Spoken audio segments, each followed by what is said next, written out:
There is a moment in every geopolitical crisis when the noise becomes so loud that the signal disappears entirely. We are living in that moment right now. Because while every major headline is screaming about a deal, about diplomacy, about Washington and Tehran inching toward some kind of understanding, Iran has done something that almost no one in the Western press is treating with the gravity it deserves.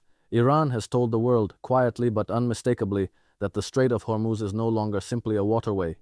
It is a lever, and that lever, they are now saying, will not simply be handed back, not even if a deal is signed, not even if the bombs stop falling, not even if the ink dries on whatever agreement American negotiators are currently trying to rush to the finish line before the next news cycle demands their attention. This is not a tactical statement, this is a strategic declaration.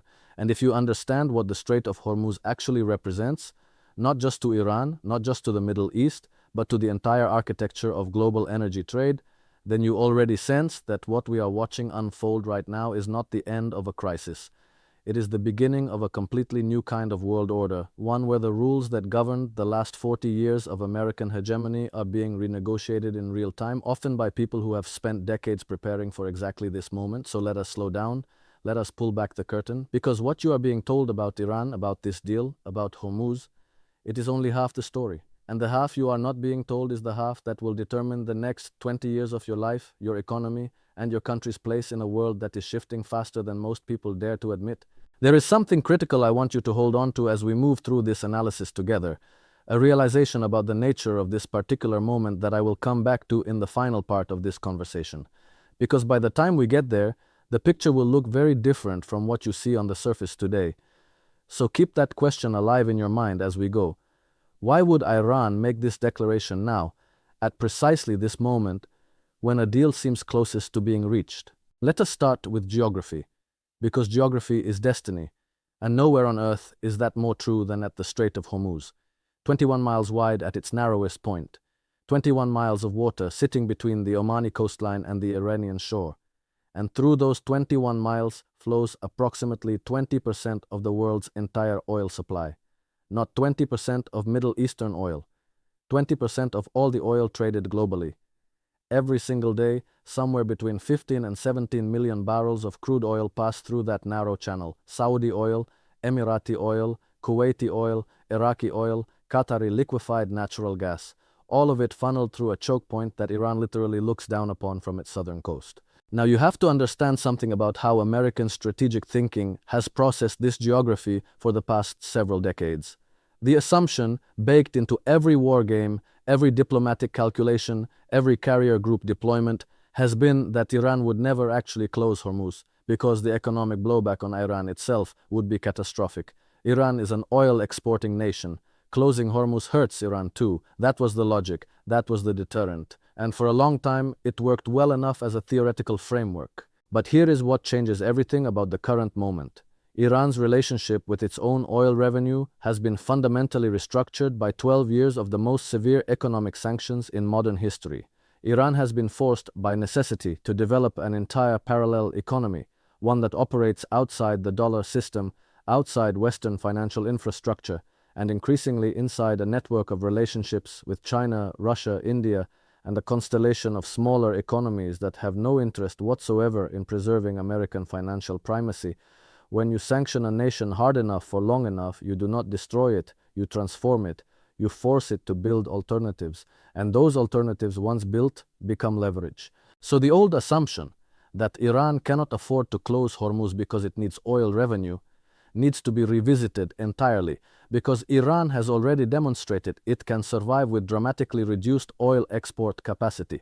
What Iran has not yet demonstrated, but is now openly signaling, is that it is willing to make the entire global energy market feel that pain alongside it. That is a fundamentally different strategic posture, and it is one that Washington, for all its intelligence apparatus and think tank infrastructure, appears genuinely unprepared to reckon with. Now let us talk about this deal that everyone is discussing, because the framing of it in mainstream coverage is almost perfectly designed to obscure what is actually being negotiated. What you are being told is that the United States and Iran are close to an agreement that would limit Iran's nuclear enrichment activities in exchange for sanctions relief. That is the official narrative. That is the surface transaction. But to understand why this matters, we have to look at the deeper architecture of what each side actually needs from this negotiation, and more importantly, what each side is willing to walk away from. From Washington's perspective, the primary driver of this deal is not nuclear non-proliferation, despite what the press releases will tell you. The primary driver is the recognition, finally, belatedly, painfully, that the maximum pressure campaign launched in 2018 when the Trump administration withdrew from the original JCPOA did not work. It did not work in the way that matters. Iran did not collapse. Iran did not capitulate. Iran did not come back to the table on its knees. Instead, Iran enriched uranium to levels far beyond what the original deal permitted, built deeper relationships with Moscow and Beijing, and watched as the global South quietly began constructing a world where American sanctions carry less and less weight with each passing year. Washington needs this deal because it needs to demonstrate that American diplomacy still functions, that the threat of American economic pressure can still produce results, and that the United States can still shape outcomes in a region where its influence has been eroding steadily since 2003.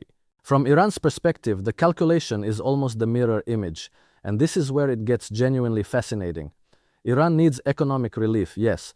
The pressure of sanctions on ordinary Iranian citizens has been severe and real.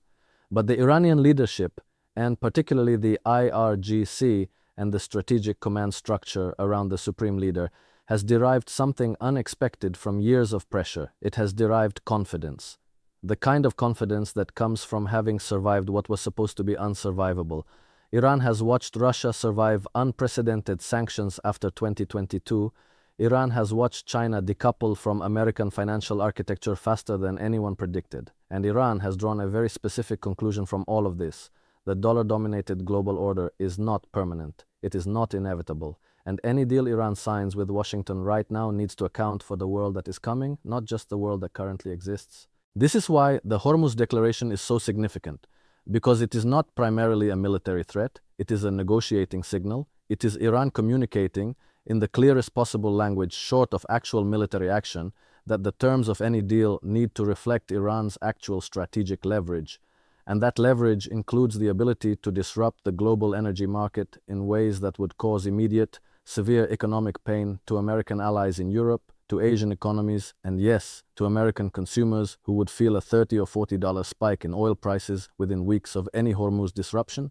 I want to pause here and ask you something, and I genuinely want to hear your thoughts in the comments below. How many of you believe that the United States government right now has a realistic plan for what happens to the American economy if oil prices spike 40% in the next 6 months? Because I have read the public literature on this, I have followed the strategic energy debates, and I am genuinely unsure that Washington has fully internalized the asymmetry of what they are dealing with. Let us talk about that asymmetry more precisely, because this is where the chessboard metaphor becomes almost literal.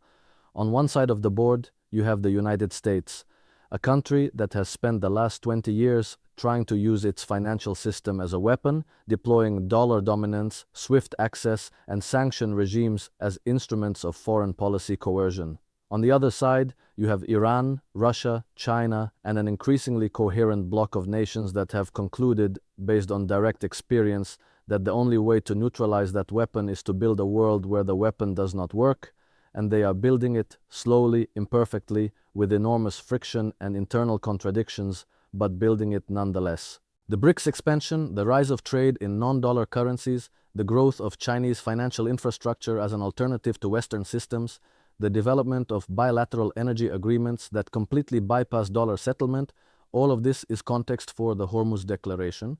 Iran is not just talking about a waterway. Iran is talking about its position in a restructuring global order, and it is signaling that it intends to leverage that position rather than simply trade it away for a temporary reprieve from sanctions that might be reimposed by the next American administration anyway. And that right there is something that I think almost no mainstream commentator is saying loudly enough. Iran has a specific and entirely rational fear that any deal signed today could be unwound in 18 months by a different political configuration in Washington. They have lived through this exact scenario. They signed the JCPOA in 2015 under significant diplomatic pressure and genuine hope. They watched it dismantled in 2018 with maximum contempt and absolutely no compensation for the concessions they had already made. So when Washington says, "Trust us this time," what exactly is the basis for that trust? What is the guarantee mechanism? What is the enforcement architecture that would make American commitments durable across election cycles? This question, I want to suggest, is the central unresolved problem of this entire negotiation. And it is the reason why Iran's posture on Hormuz is not irrational brinksmanship, it is actually quite rational risk management. Because if you are Iran and you are considering giving up your most valuable strategic leverage in the nuclear domain in exchange for sanctions relief that may or may not persist, then you need some other form of leverage that you can hold in reserve. And Hormuz is that reserve. Hormuz is Iran's insurance policy against American unreliability. Now, where does this leave the deal itself? Let me be honest with you about what I think is actually happening beneath the surface of these negotiations.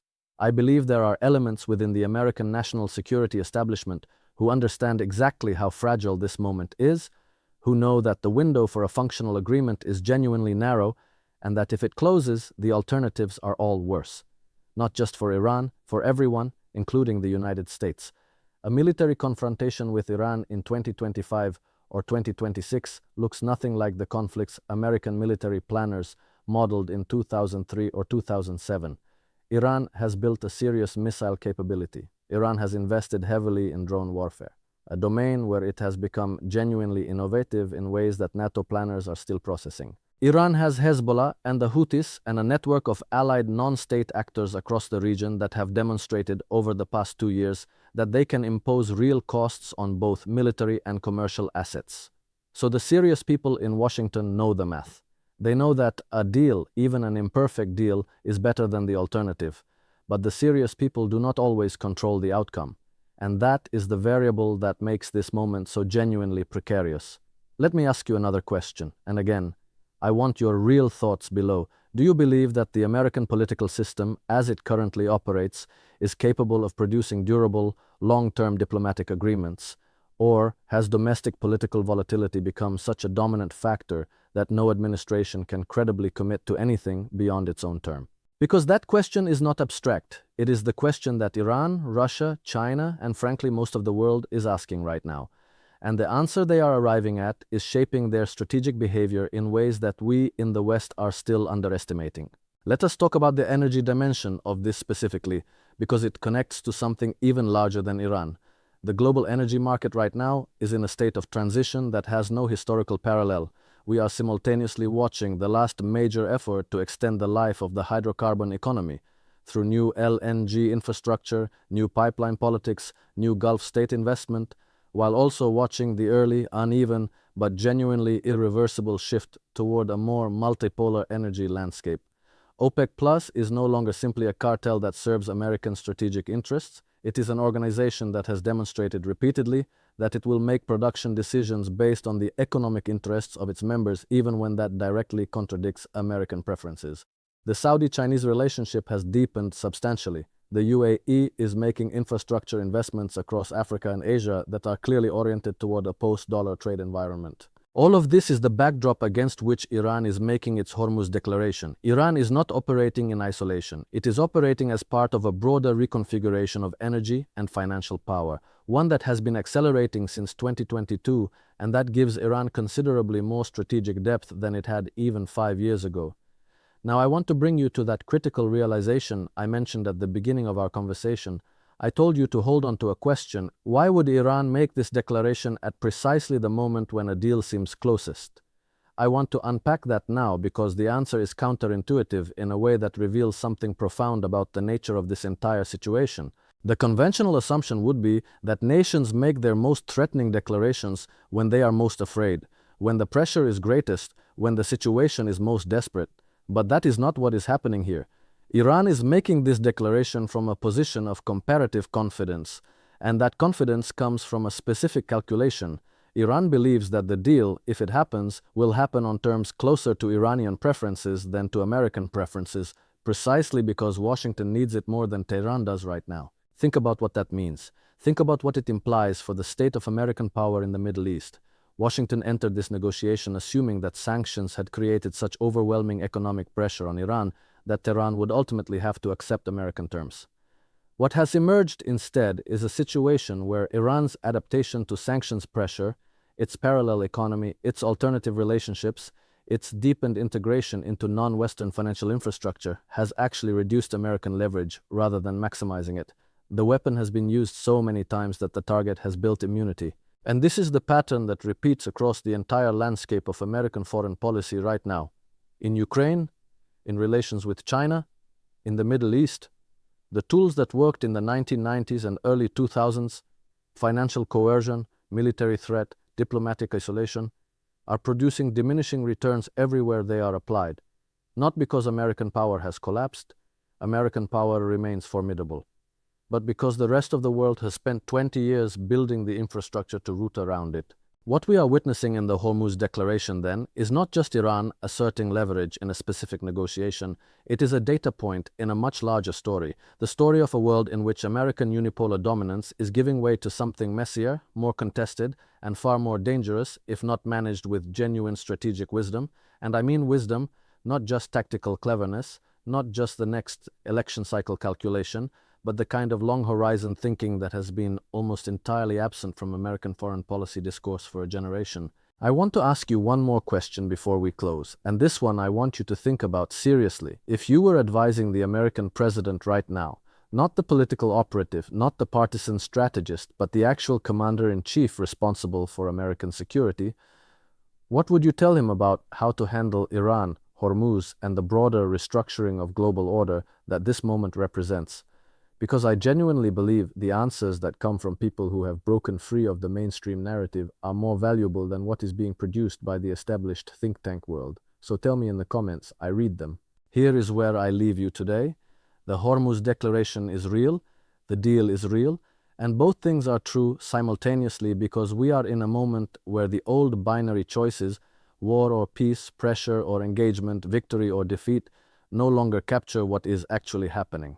What is actually happening is a slow, grinding, sometimes violent renegotiation of the rules by which the world organizes itself. Iran is not the aggressor in that renegotiation. It is not the innocent either. It is a sovereign nation with ancient roots, legitimate interests, and a strategic leadership that has demonstrated considerably more long-term patience than Washington has managed in the same period. And the Strait of Hormuz, those 21 miles of water that the world floats its energy through every single day, is the physical expression of that patience made into leverage. The deal may happen, it may fall apart. Washington may find a formula that holds, or domestic politics may once again consume the possibility of durable diplomacy. But whatever happens in the coming weeks, understand this: Iran has already won the strategic argument.